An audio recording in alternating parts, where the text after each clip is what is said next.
It is our custom to ask one of our honored guests to speak on behalf of the entire group of recipients of honorary degrees. This year, we have the great pleasure of hearing Clarence Otis. Go get him, buddy. Mort, I started to say President Shapiro. Morty, thank you. Thank you very much for providing me with this opportunity to share some thoughts with the 2009 graduates of what has been a true treasure in my life, Williams College. As our graduates make this milestone transition, I'd like to take a moment just to build on some of Peter's thoughts and really reflect on two categories of people that I think have played central roles in each of our lives, and also to consider what we owe because of their contribution. The first group worthy of our individual and collective pause and praise are the people who have created opportunities for us. And the second are the people who have prepared us to take advantage of the opportunities.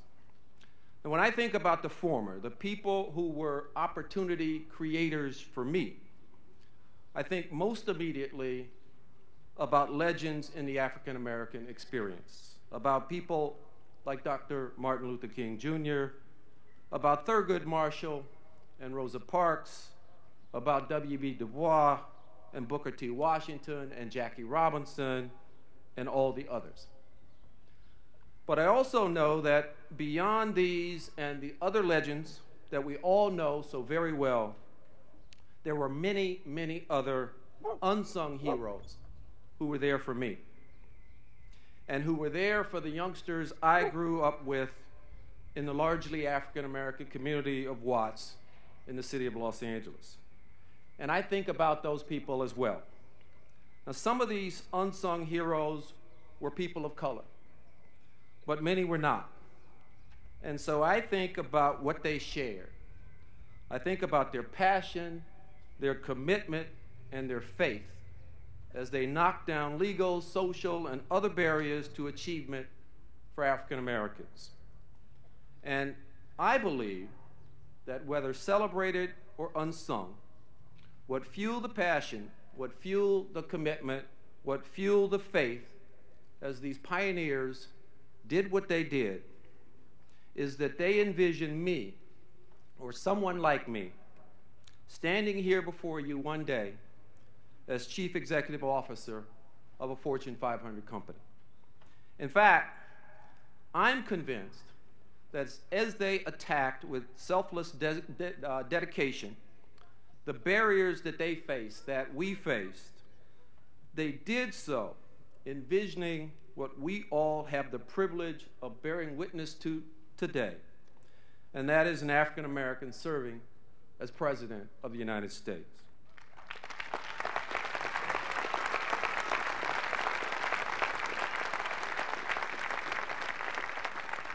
I can tell you that I, for one, am thankful for their courage, these opportunity creators. But their pioneering work was not enough. It was not enough if their dreams were to be fulfilled. Creating opportunity was necessary, but it was insufficient. Their dreams were only to be realized because of the work of a second group of heroes, the people who prepared us to take advantage of the opportunities that were created. And when it comes to this second group, the preparers, there are, again, in my specific case, legends from the African American experience. And so I think about Alain Locke and Richard Wright.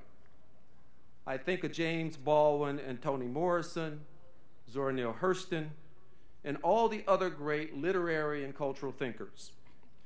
I think about how they prepared a generation of young African Americans by helping us better understand who we are, and how in doing that, they provided us with the confidence we needed to seize emerging opportunities. But in this group as well, in addition to the celebrated, there are the unsung. And so often, What I see is that it is among the unsung where you find the educators, the teachers. Teachers who, again, in my personal narrative, against all evidence in their own lives, had faith that this moment of African American CEOs and African American United States presidents was possible. Who, based on small rays of hope, had faith that for their African American students, there might be no barriers to achievement. And then, based on that faith, did so much to prepare us for limitless possibilities. I think about how they built our self-esteem and our skills, about how they convinced us by working hard and seeking knowledge we could do anything. And so I think about people like Mr. Wilkins, my third grade teacher, who encouraged me to move beyond primary reader material and tackle more substantive things like the biography of the great Sioux leader Crazy Horse, a biography that helped me put myself and my situation in Watts in context, indeed by helping me put Los Angeles and the entire American West into context. I think about people like Mr. Norris, my ninth grade government teacher, who challenged the hit recording "The World is a Ghetto" by the R&B band War.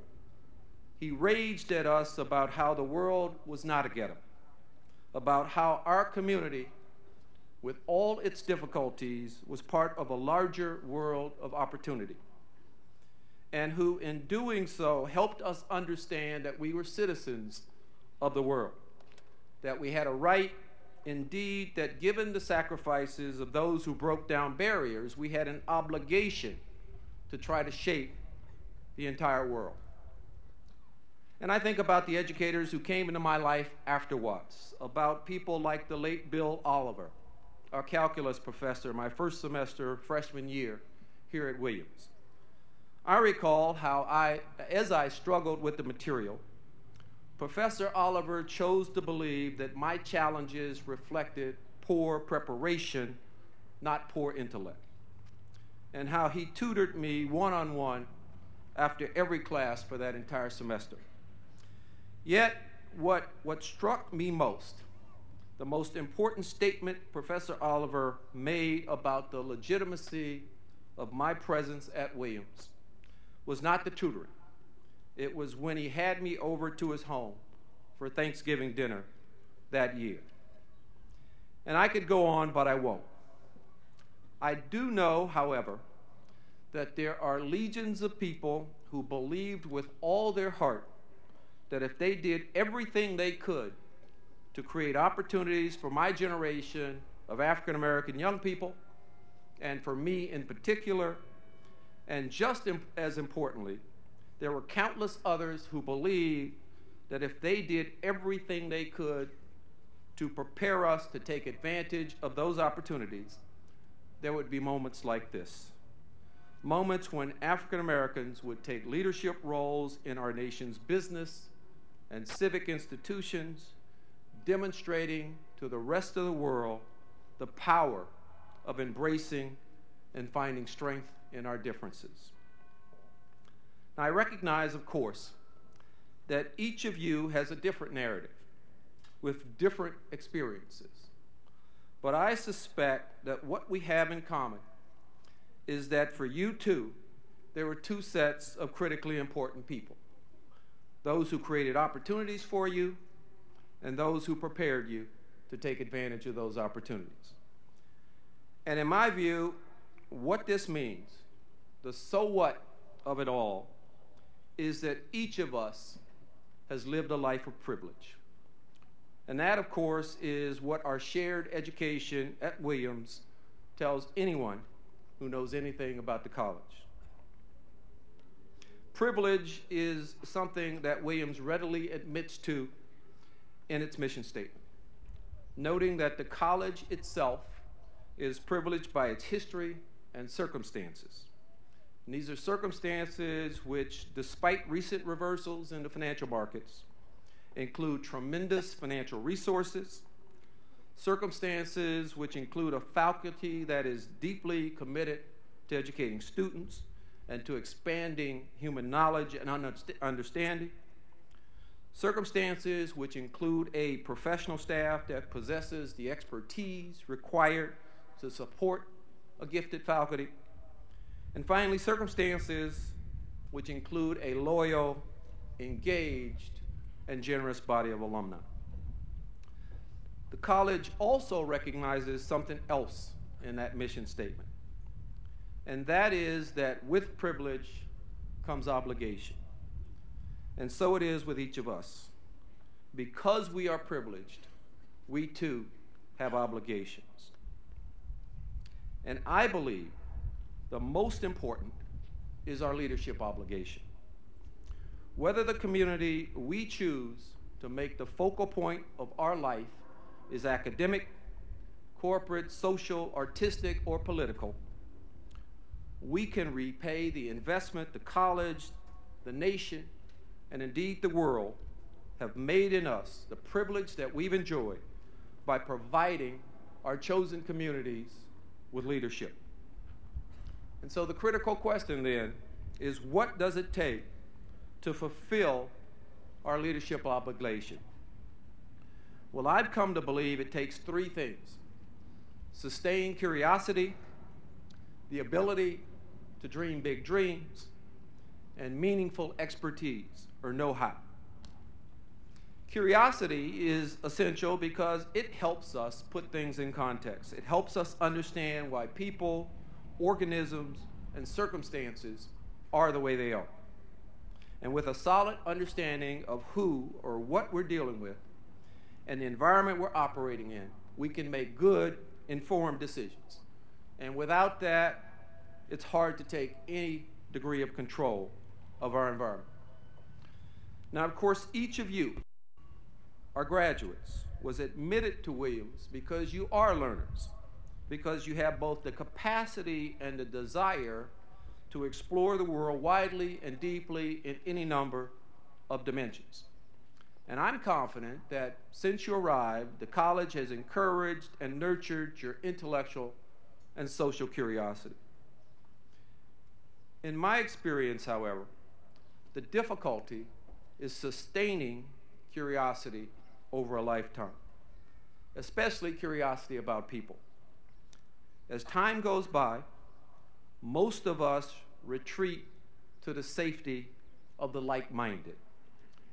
And in doing so, we forego the opportunity to honestly and intimately engage people who are different.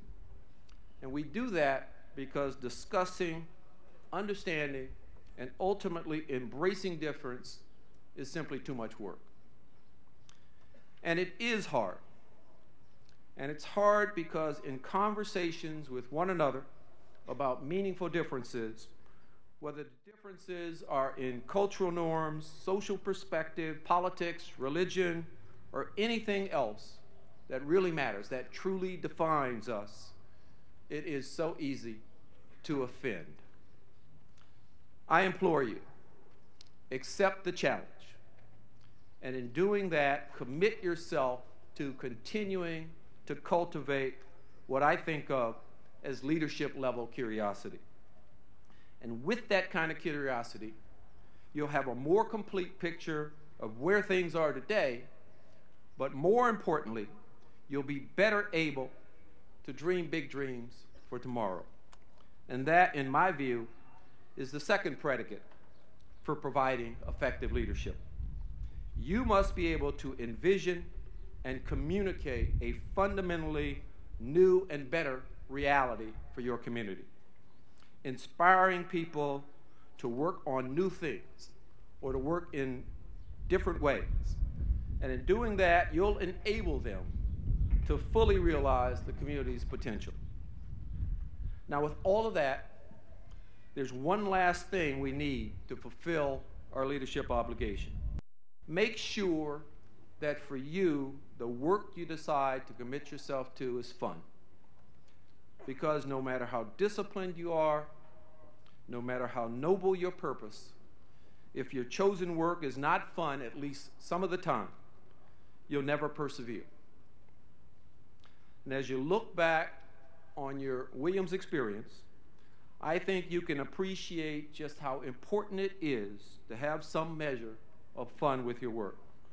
Because your Williams experience has not just been about privilege. It's not just been about the leadership obligation that comes with privilege. Your experience has also been about good times and great friends in the classroom and outside it. And if my experience is any guide, there's one thing I'm sure of, and that is that many of the friends you've made here will be with you every step of the way, encouraging, supporting, and inspiring you.